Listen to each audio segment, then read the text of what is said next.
tough conversations can pop up anywhere, whether it's in the sword alley, the pickup cab, or over supper at the kitchen table. And let's be honest, navigating those talks can leave everyone involved feeling frustrated, unheard, or stuck. That's why I created a free guide, Handling Hard Conversations, 3 Steps to Creating Space for Clarity, Connection, and Mutual Respect. In this quick and practical resource, you will learn how to pause and ground yourself before your emotions run wild, validate both yourself and others, building trust, and how to ask honest questions that lead to real connection. These 3 simple steps can help you communicate better and keep your relationships, whether it's with your family, your crew, or your spouse, strong and steady, even on the hard days. Download your free copy today and start moving more smoothly through those hard conversations with confidence. The link is in the show notes, so go grab it now. Here's to drawing good movement.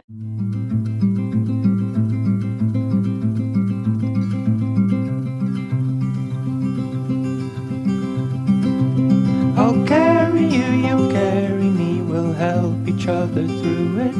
Come on and say good movement draws good movement. Welcome to Good Movement Draws Good Movement, the podcast where farmers, ranchers, and rural folks can grow relationally through awareness, understanding, and effective communication. Hey, it's T. I'm your host, and I, along with my guests, will be covering topics related to drawing good movement. Things like self and social awareness, brain science, positive psychology, extending grace, and so much more. We'll share tools that can help you understand why you are the way you are, why others are the way they are, and how you can use that to step out of self-told lies with grace and compassion to draw good movement in conversations, relationships, and life in rural America. Let's go draw good movement. Welcome back to the Good Movement Draws Good Movement podcast. Today, I'm really excited because I have a friend and a person who is part of my one-on-one guidance on the podcast. His name is Matt Gasseling. Tom went to college with Matt and his wife, Michaela, who has also been on the podcast. I don't know the episode number that Michaela was on right off the top of my head, but we'll link it in the show notes. I met Matt and Michaela later because you guys were living in Scottsbluff at the time, right? Correct. And we were living at Baird, and Tom went to Menards and ran into you where you were working at the time and was like, holy shit, it's Matt. Yeah. Yep. And so then we started hanging out and we go on family vacations and we have family dates and we've become really close. So I'm really excited to have you on today, is the moral of that story. 100%. No, you guys have been a huge blessing in our lives. And yeah, even had a short stint where Tom and I worked together, and that was always a good time. So then raising kids for a while, in pretty close proximity. And now our annual ski trip, and I think I'm the final member of the 4 best friends to get on the podcast. So. Oh yeah, you are. The 4 best friends is our Snapchat group. Yep. Okay, so Matt and Michaela now live in the panhandle of Nebraska, diversified operation, farming cows. You're an agronomist, but go ahead and introduce yourself to the listeners and tell us a little bit more about you and how you got to where you are today. Yeah. So, gosh, what was that in 2014? I think we moved back up here to my grandparents' place and, started to be more involved with the operation. And through that, I continued working with a local cooperative as an agronomist and location manager. And, it's just kind of grown from there. Ag is always busy, as all your listeners know. But, really within about January of, not this past year, but the January before, Michaela was ready to kind of get back into the work scene of things, doing ultrasounds. And, so we changed my role to be a little bit more flexible in that regard, but just kind of got to a point where we were ready for some changes within all of that. So what's your role now? So my role now is I'm pretty much strictly an agronomist, and I took the location manager off of my plate, so to speak.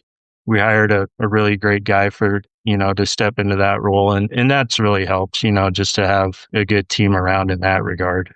So with that being said, I'm able to be more remote, fortunately with technology and, some of the good things from COVID, we figured out we don't have to be stuck in a building all day, for some of this stuff to happen. So then with that, just being more hands on with the farming and the cattle and all of that. So you came to me in October to work with me in the one-on-one guidance. Would you tell us what led to that, or kind of tell us what got you into that space where you were willing and ready to seek out outside help? Sure. So one of the things where we had worked together before was I might butcher this, your Enneagram workshop Yeah. that we initially had done, and I think that was kind of our first step into it. But then April of last year, I had a cousin that he was a month older than I am exactly. And we've talked about this, but everybody saw him as the life of the party. He just on the face of it never seemed like he had a bad day. And even though he wasn't directly involved in ag, he was probably one of my closest cousins growing up, even though he was down in Oklahoma. We still don't know exactly what happened, but he killed his wife and three boys and then took his own life. And at that point, just realizing that, the face that everybody puts on out there, we don't always have any idea what's going on behind the scenes. And unfortunately, the last time I had talked to him was a year prior, about the time my grandpa had passed away. He and I were both close to my grandpa. And, I actually caught him.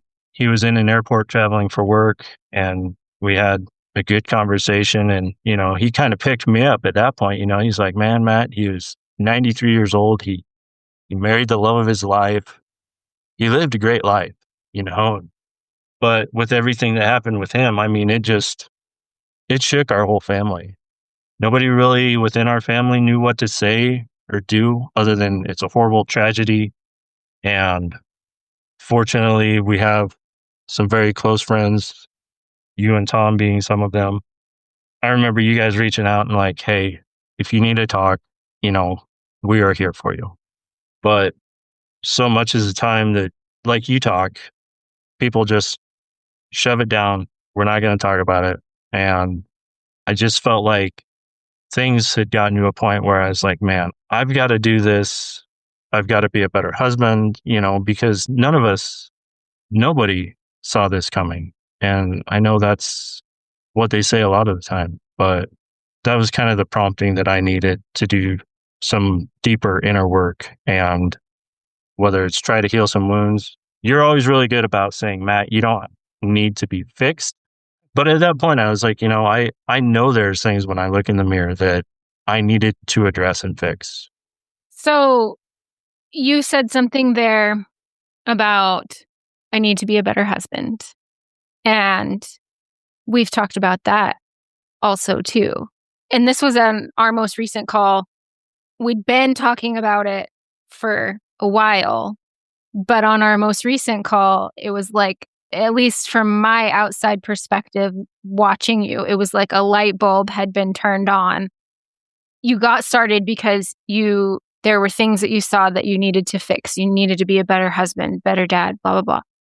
But now, after you've been in it for a little while, now where are you approaching it from? So, yeah, initially, you're spot on. I just thought I need to figure out a way to show up better for my wife and my kids and all the things, right? But, our last call, kind of leaning into that, some of the resources you've put me onto, another podcast, he says, you can't give away what you don't have. And if you don't have love for yourself or feelings of self-worth, those things show up, and it's hard to truly love somebody if you don't have some of that. And our last conversation in our one-on-one, I finally looked at you and I was like, I really felt like I had to do this for my marriage and for our kids, but I have to do this for myself. And I feel selfish saying that.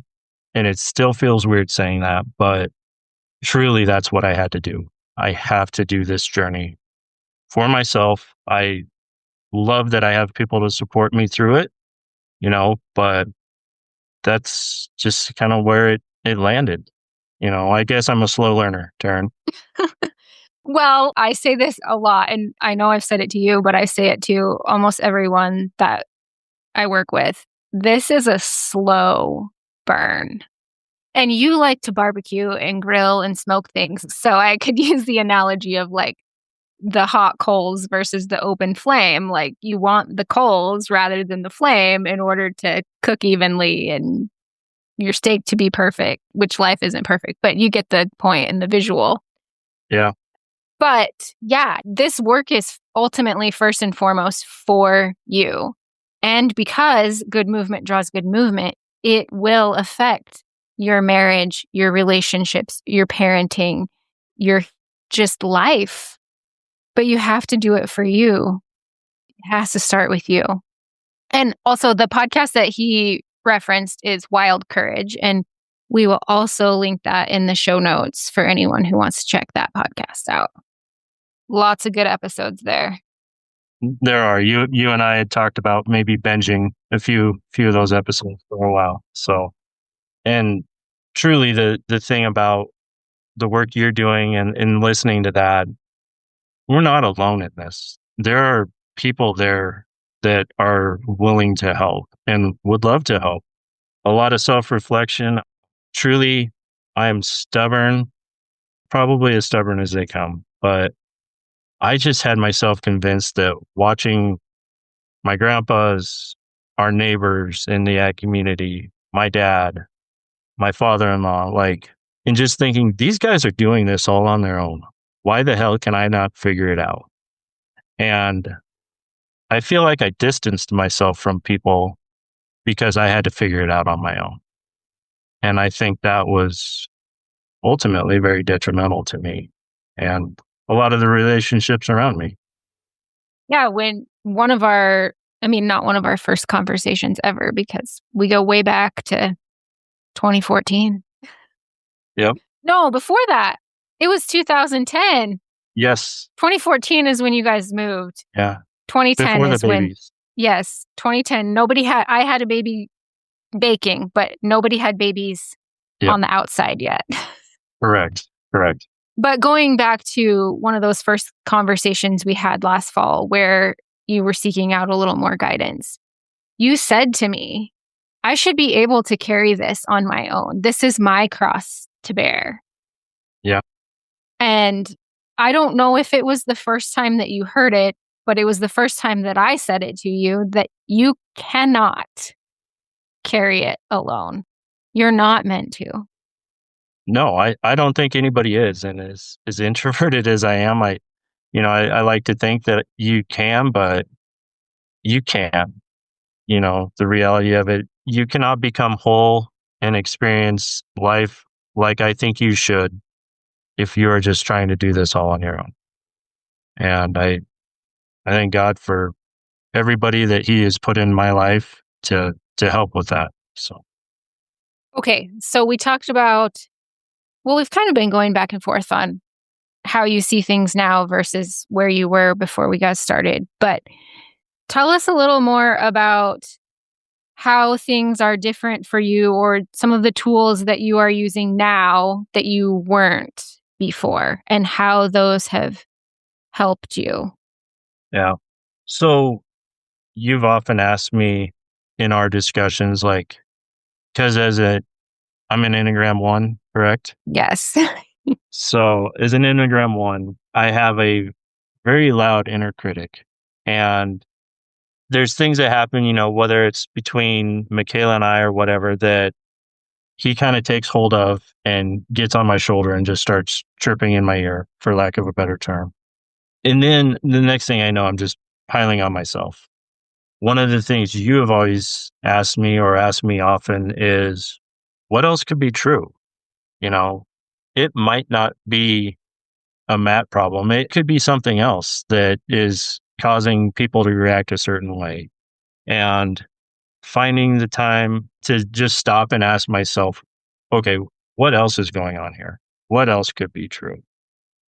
Just to take that little bit of pause and kind of think through it instead of just, I've likened when I've likened it to a whirlpool when I let my inner critic go and just start piling on myself. And it's just like you don't stop, you kind of get sucked into the middle. And that's one of those that it kind of pulls me out to the edge a little bit. And it's like, hey, just take a minute here and let's talk through this or think through this internally. But another one that, I need to get better at is just asking curious questions, like whether it's my dad or Michaela or even the kids, because how we model this to them hopefully sets them up a lot better as they go through the challenges that they're going to meet in their life. And really just finding that willingness to stay engaged in a conversation that for me was hard because honestly, and I know I use Michaela for a lot of references in this, but when we would have hard conversations, I would just start piling on myself and be like, you know what, you're a piece of crap, when really it was like, I'm turning it into a me problem instead of us working on something together. And I know like our ski trip this year, which unfortunately we weren't able to do together, but Sorry, my bad. not to take us too far down that trail, but I'm trying to get back on skis again after I think you and Tom were there to witness. Yeah, let's back up. So the first time we went skiing was in 2011, and it was just the two couples. And Matt Yep. and I were terrible. I rode down the hill in the ski patrol toboggan, and Matt walked and got yelled at by ski patrol. Yeah, there's my stubbornness. They wanted to give me a ride, and I said, I'm walking. So I walked down the hill. Okay, but this year we didn't go because I had surgery the month prior and was still recovering. Okay, so now pick it up from there. Ski Yeah, trip. so from there, I'm trying to get back on the skis. And, the first day out, trying to figure out the bunny slope, and just, I've been, and I'm not trying to sound arrogant, I've been what I would consider somewhat athletic most of my life. So if I can't pick something up, I get frustrated. Stop. Somewhat athletic. He ran college track, so he's not just somewhat athletic, he's athletic. Okay. So with that, I'm in there, the frustration comes in, and I'm sure the inner critic. And, with that, I could just tell Michaela was over it. She's like, you do whatever. Like, you want to come along, come along. If you don't, don't. And her and the kids went down to the hot tub, and I was just like having my pity party, basically. No, but kind of pissed off on the inside too. I was like, no, we're going to talk about this. And so went down, kind of re-engaged with them and was just like, I want to do this. I want to learn how to ski. It's not going to be perfect, and it wasn't perfect by the end of the second day, but I went to the top of that mountain and I came down with the kids by the end of the day. That's a huge win. Yeah. I mean, you weren't going to think I was an Olympic skier by the end of it, but it felt pretty damn good. And I don't know if anybody else was proud of me, but I was proud of myself. And that might sound silly to say, but it had me looking forward to our ski trip this next year. But if I'd have gone back a year prior, I'd have probably just sat there and been like, whatever. I'll just stay in the cabin. I'll cook, kind of keep things ready to go, work on some work stuff. And Well, that's what you have done every year yeah. that we've gone, except for this year. And I just want to take a minute to point out that it's a huge win that you skied down the mountain, but also the bigger win is that you were proud of yourself. And you can say that because a year ago, you'd have been picking it apart Yeah. and not feeling a sense of pride and joy in the situation. Yeah. Yep. So, and I'm never about quitting, but I just was at a spot where I was like, if I'm not going to be really good at it, I'm not going to do it. And you know what? Life's not perfect. And I know, yeah, I want to be perfect at everything I do, but that's not the reality of it. You get hung up in a lot waiting for it to be perfect. So, And also, while we're talking about big wins, going to the hot tub after you'd been frustrated, you didn't disengage, you re-engaged. And that's a pretty big win too. yeah. I mean, I don't know if at first they all felt like it was, but I just kind of made my mind up like, we're going to stick in this until kind of get on the backside of it. So sorry about that. Baby steps and slow burn. Yep. Yep. And I found myself really impatient, a couple months into it thinking, why is nobody responding the way I hope? You know, geez, I'm not walking in the house and my wife's not running up and throwing her arms around me. Like, what the hell? I thought it should be instant, but it took a long time to get here. Yeah, you're exactly right. A lot of times it takes our whole lives to get where we are. So it's unrealistic for us to think that that will heal overnight. Yep. And to use a track analogy, I always feel figured out there is no finish line here. No, So that's a good one. I like that. just keep grinding away. You got to learn to pace yourself. 100%. So, but, and there's still good and bad. I mean, I know that gets thrown around a lot. I mean, it's not like it's just a snap your fingers quick fix or one day you wake up and you never regress. I mean, I still find that happens. And the point of inner work and healing and learning to regulate your nervous system is not so that you'll never be bothered again. It's so that you have a greater capacity when life gets hard, Yes. so that you don't get stuck, so that you are more resilient. The point is never to not experience hard or be bothered by what's hard. Yeah. Because those days are still going to happen. For sure. For sure. So, what's next? That's a good question. I think like anything, it just takes practice and, even within our family unit, learning to have the hard conversations because yeah, it's easy just to talk logistics and go through your day and do all that. But there's still a lot of things I can do to be a better husband, a better father. And how do I show up better for everyone around me every day? And for yourself. And for myself, 100%. Yeah. And that probably needs to move up on my list when I start. Truly just trying to find that peace within yourself, I think, is a really big next step. So the next step is the next step. Yeah. Just one foot in front of the other. Yeah. It'd be nice to have a cookie cutter plan to say, okay, I'm going to check off this box today. But And isn't that the way we want it a lot of the time? We want a framework or a strategy or how does this work and what do I need to do? And it just, in reality, isn't that way. yeah, I mean, perfect example. Sunday, Michaela was coming back from a weekend trip with her sister and sister-in-laws. And I'm trying to get everything done around the house with the kids, okay, we got to have this done, this done, this done, and I know in the back of my mind, I'm like, Matt, just back off it a little bit. I mean, it might not be perfect when she gets home, but, and then I get the phone call from my dad.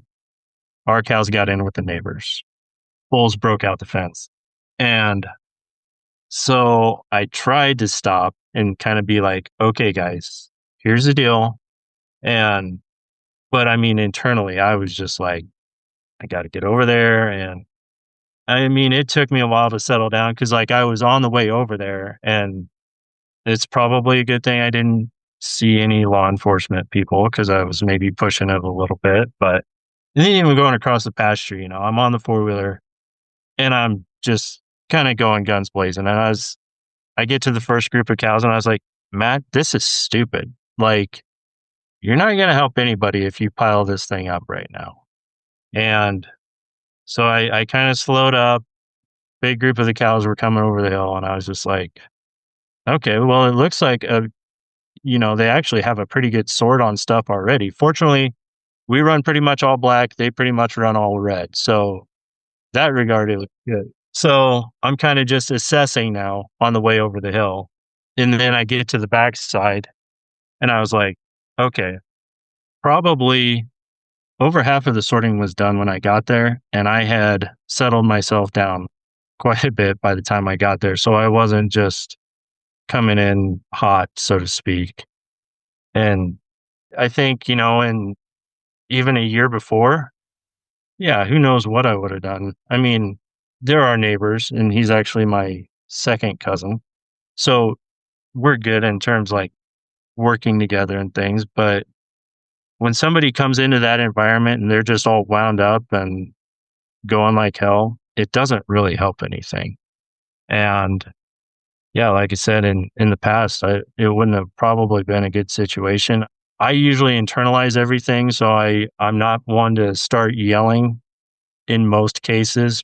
So I wouldn't have said anything, but I just would not have been in a good mental spot to kind of work through that situation. Even if you're not yelling or verbalizing, your energy is still present. 100%. 100%. And so until you get that right, we do the same thing when we brand, It's 100% better to take the time and just get in a good spot before you jump into that.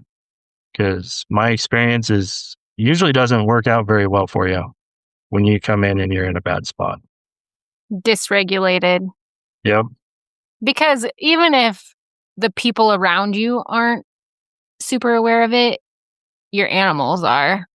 Yeah. Yeah. Other than a few calves that we had to go back and peel out of the group, it actually worked pretty well. So Love it when I was going to say a plan comes together, but there wasn't really a plan for that. yeah, there wasn't a plan, and we got through it and went about our day. And yeah, the day wasn't perfect, but hopefully the kids learn some from it. We move on. So there's always going to be a curveball. Yeah. Okay, Matt. If people wanted to connect with you, where could they do that? Probably through my wife, I would say, is the best answer. But no, I am on Instagram. I think it's at mgasling on Instagram, however they do. We can put the link in the show notes too, or we will put the link in the show notes. But you're on Instagram. Instagram and the old Facebook. So if you want to connect more with Matt, hit him up on the gram or the Facebook. I'm old enough to know and remember when it started, it was actually called the Facebook. Yeah. Yeah. Okay, Matt, I have thoroughly enjoyed our conversation. Yes. And I'm thinking next time we get all four of us on and record an episode. That's a great idea. Like ski cabin podcast or Yeah, or family date. family date. Yeah. The kids can go do the kid things for a little bit and we can record an episode. Yeah. Yeah. I like the round table idea. Okay, well let's put that on the books. That's good because that means we got another family date coming up. Yeah. So. Yeah. All right. Thank you so much for coming on the podcast. Like I said, I thoroughly enjoyed our conversation here today. And we will get that roundtable episode on the books. Okay. No, that sounds great. Thank you. Appreciate you having me on. With that, until next time, draw a good movement. Thanks so much for tuning in. I'm so grateful for you. If you found value in this episode, I'd love for you to share with others who might also benefit from tuning in. Share by word of mouth, send it in a text, take a screenshot and post it on social media, or share however you prefer. And if you haven't already, hit the follow or subscribe button so you never miss an episode. Until next time, draw good movement.